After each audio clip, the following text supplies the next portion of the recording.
football, Patriots visiting the Ravens, Lamar Jackson and Baltimore trying to keep their playoff hopes alive, hosting New England. 2 minutes left in the first half. Ravens down 10-7. First and 10 at the Pats 23. Dio, this doesn't look good. Yeah, you know what? I love the fact that they run them, and you're like, okay, back. And then I thought to myself, Lamar will be back. It's Lamar Jackson. It's a huge game. Like, he's been injured all season long. He'll find a way to overcome it.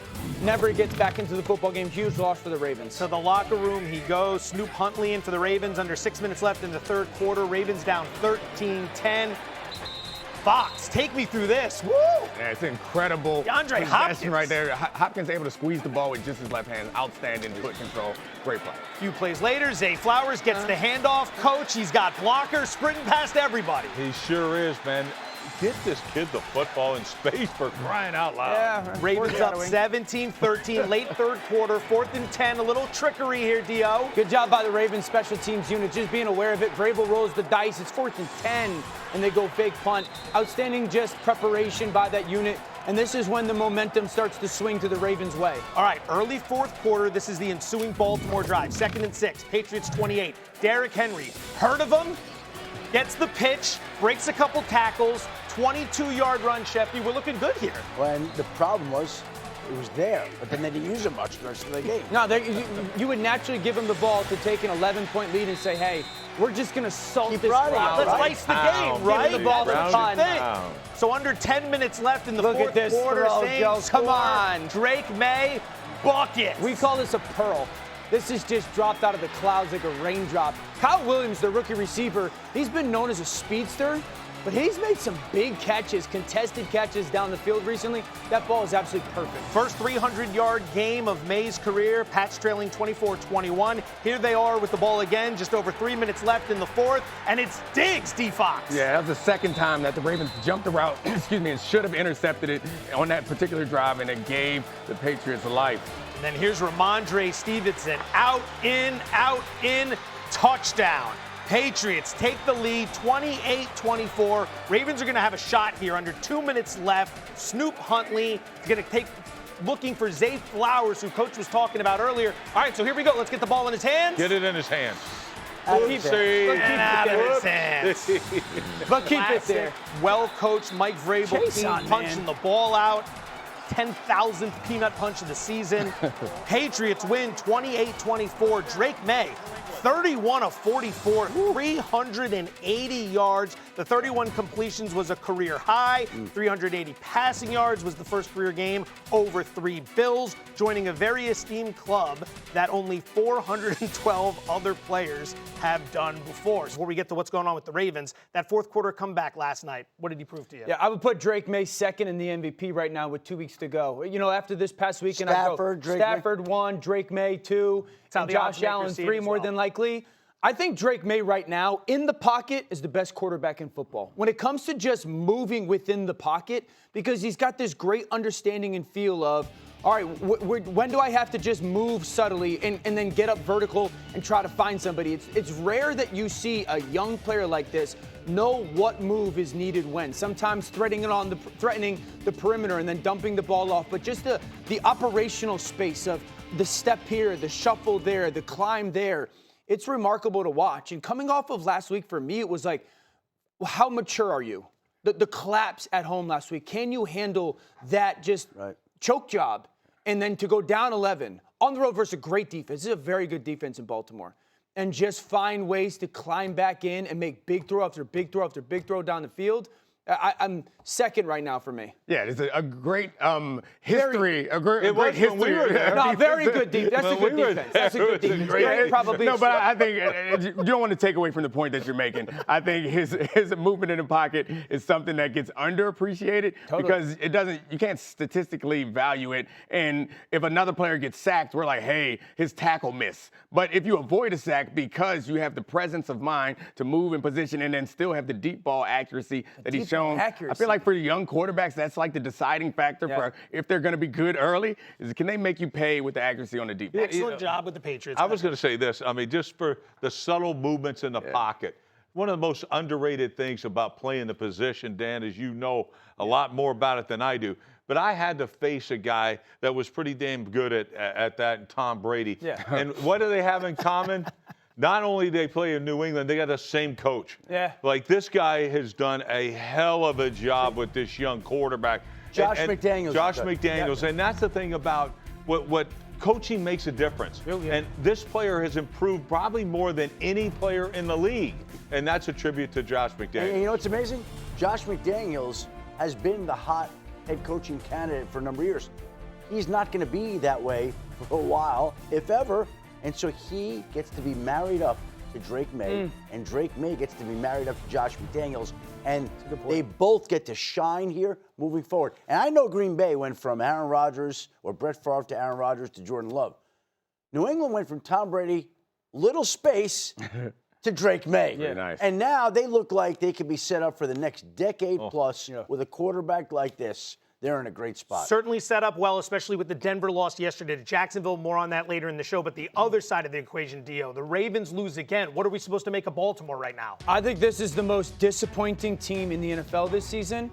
And when you're that, something will have to change. Like, look at this right here. We alluded to this in the highlights. This is for the wild. final 12:50, your closers on the bench. But one of the problems is this is far too often a common occurrence. Where we sit there and go like, how come Derrick Henry's not getting the ball more? This team, unequivocally, was the most talented roster in the AFC, and rightfully so, the AFC Super Bowl pick. And I understand that they've dealt with some injuries. A lot of people I don't disagree with anything that you're saying. I'm just shocked at we just breezed by the past that you said something will have to change. Something will have to change. What the hell does that mean? It's the NFL, we know. This team is very disappointing. And I think they got put out of their misery last night, and their fans got put out of their misery last night because all year long they're like, well, what if? Now we know that it's not going to happen. But something's going to have to change there. Well, but we got to get back to the thing with 12 minutes, left in the game. Derrick Henry not on the field. Yeah. Why? You expect him to be on the field? He's averaging 7.5 yards a carry. Why the hell would he be on the field to close out a team? I don't know. Just brilliant coaching. I didn't coach in the NFL. Is 7.5 yards a carry good? I think the last time I checked, it was pretty good. Let's take a look at the weekend's best. Meek, we're going to start with you. Give me the best catch. Oh, that was Mike Tomlin when he saw this catch. His eyes bugged out of his head because the guy, Kenneth Catchwell, also known as Kenneth Gainwell, gets one hand under that. I see what you did. It was witty wordplay. Outstanding catch. Incredible. For a receiver, it would have been incredible. For a running back, it's impossible. This guy got it done.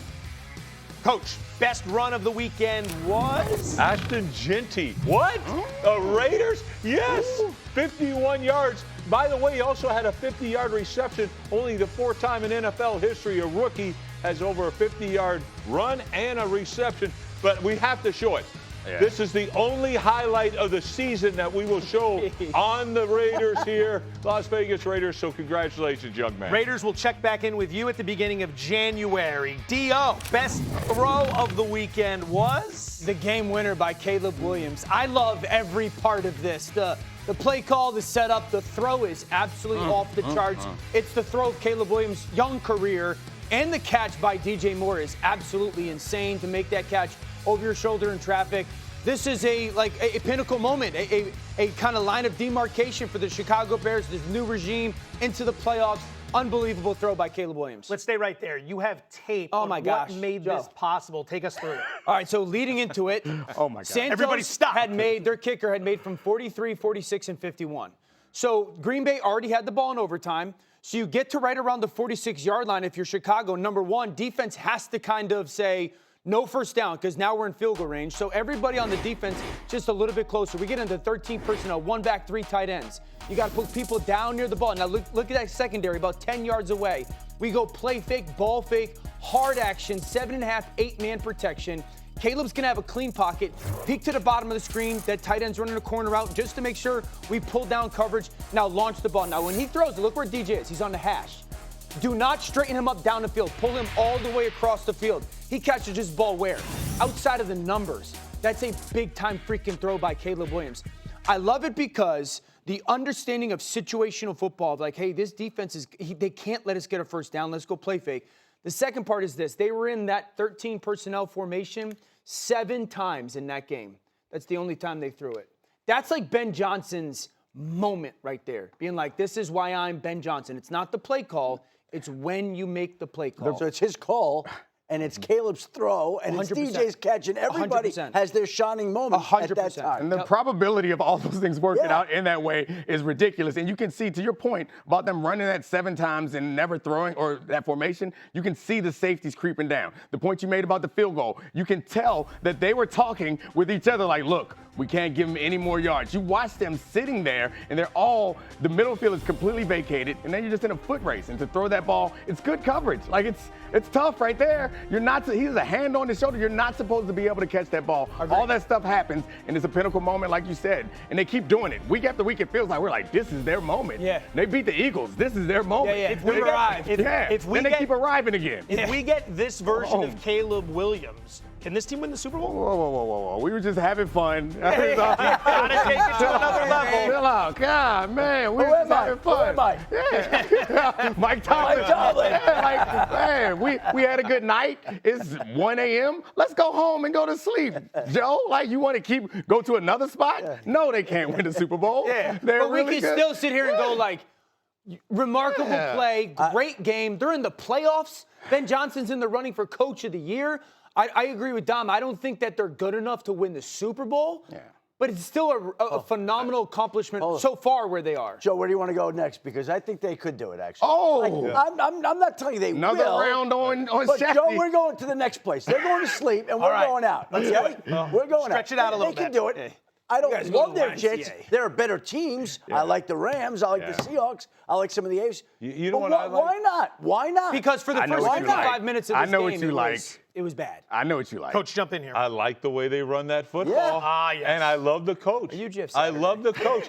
And here's the thing. I didn't know what he liked. I thought he was going to say defense. No, that defense, I can't say it. I know. Bears defense is awful. Yeah. It's awful, but they get takeaways. That's what's going to keep them out. But I'm going to say this. The long range, when you have a franchise-type coach and a franchise-type quarterback, that's long-term success. That's what they're building for. I don't think they get there this year, but it's not going to be long until they're in that conversation. And not only that, but they've got a defense now that is getting turnovers. And teams have these years where it just seems like everything's going your way in a year. And then look at Washington this year. They can't get a turnover, right? Yeah. But this year, Chicago is getting all those turnovers. I think when you have those... And they covered an onside kick. Yeah. An onside kick. 7 and 2 in one-score games, number 1 in turnover differential, number 1 in takeaways. Quickly, I want to look at the other side of the equation because they've been battling with Green Bay for the division. What's the latest on Jordan Love and Malik Willis, who got nicked up there? Well, Jordan Love is in concussion protocol, and they will have to see whether or not he can clear it this week to be able to play Saturday night. And also, Malik Willis has a right shoulder injury. So there are 2 quarterback situations in Green Bay to monitor this upcoming week. Chicago is a win away from putting away the NFC North at this point in time. Green Bay looks like it's got a playoff opportunity thanks to the Pittsburgh Steelers yesterday chipping in and helping out, but major quarterback question marks this week to answer. All right, our next stop is Philadelphia, home of the back-to-back. You hear that, Dan Graziano? Home of the back-to-back NFC East champion Eagles. Philly clinches the division with its win over Washington on Saturday, a victory highlighted by 132 yards on the ground from a resurgent Saquon Barkley. Barkley has looked like the 2024 version of himself over the last 3 outings. 20-plus carries in each game, the longest streak for him this year. And he's averaging 111 rushing yards per game. The first time all season he's averaged over 100 rush yards per game in a 3-game span. Are they back, or is this more a reflection of the last couple weeks going against the Raiders and the Commanders? So since the Chargers game, I've been encouraged with this offense. Even that night when they had 1,000 turnovers, I've been encouraged with the style of play. Washington's defense is bad, so I'm not taking a ton out of the performance, but stylistically, they controlled the line of scrimmage a little bit more. I think the 2 things that I'm most encouraged about when it comes to this football team: 1, they ran the ball better. 2, it seems like they're getting healthy at their 2 most important parts at the line of scrimmage. The thing that I'm most discouraged or concerned about, their kicker. And that will matter at some point. Jake Elliott has not had the season that you would think, hey, this gives you a little bit calming of the nerves. So in a year where kickers have been fantastic. Absolutely. And in a reality of we're heading into the playoffs. A missed kick is going to lose you a game. And so I like where they're trending, but I still have some trepidation. And the type of team that they are is a team that's going to need their kicker. Like, they're going to win on defense and smart plays on offense. But I think all of us at the beginning of the year were comparing them to last year's team, and we wanted that team back. And we were grading them harshly because they couldn't measure up to that. That team's not coming back. They're going to win with conservative offensive play, good defense, correct, some timely field goals. And you referenced this earlier. The big thing is Lane Johnson and Jalen Carter. Yeah. Those are the two offensive or line men that come back and will impact this team and make them so much more Both expected back this week, by the way. Both expected back for Buffalo this weekend. You're optimistic that this Philly team can look more like itself once we get to the postseason. Why is that? Because I think they're going to utilize the quarterback. We've seen it the last 2 weeks. Use his skill as a rusher, and to me, he's got tailback skills, playing the quarterback position. And he's had 7 first downs, 14 times he's run with the football for 79 yards. That's what you're going to get in the playoffs. And to me, that is so much more difficult to defend when you got your quarterback running with the football. You know what's funny about Philly's offense, Rex, for me is like, I've been the person all year being like, put the quarterback under center more, put the quarterback under center more. And I do like that. And I think it has to continue to be part of who they are. I also love when they go empty shotgun. You know, that's quarterback run that you're talking about, because living in the world empty shotgun, I line up and I've got Dallas Goedert, A.J. Brown, Devontae Smith. I'm a tough matchup for you guys. And from a defensive standpoint, it's hard for us to disguise when you do that. It's hard for us to, if we're going to do man, you're going to see it. If you spread us out, if there's a blitz coming, like if you want to get home at some point, you have to cheat to that position. The empty, I think, clears up the view for the quarterback there, and it does put them in a position when they're all spread out. It's easier to like scramble and run. You immediately know if it's man and you can make a run for it. You immediately see if there's a linebacker spying you. And I think it encourages him to make those plays. But the problem with that is, your best player offensively has been Saquon Barkley, not this year, but you put him outside and you're asking him to be a receiver. So that's the thing. And also about using him in using Jalen in a rushing attack, that takes him from under center too, if you're going to do zone read. So these things, they don't have great complementary, which sounds ridiculous, but they don't have the things that they're good at, don't seem to complement each other as much as as you would like them to. Soft schedule late in the season could be just enough for them to find their groove when it matters most. By the way, I did get a text from somebody in the Bears organization. That said, appreciate you continuing the night with us. We will pick up the tab. Don't worry. Dan and Domonique can stick to their curfew and go home. Thank you. Well, Mrs. Foxworth will appreciate that. I'll be at home. Joe and I in the town. That is the type of reporting you find nowhere else.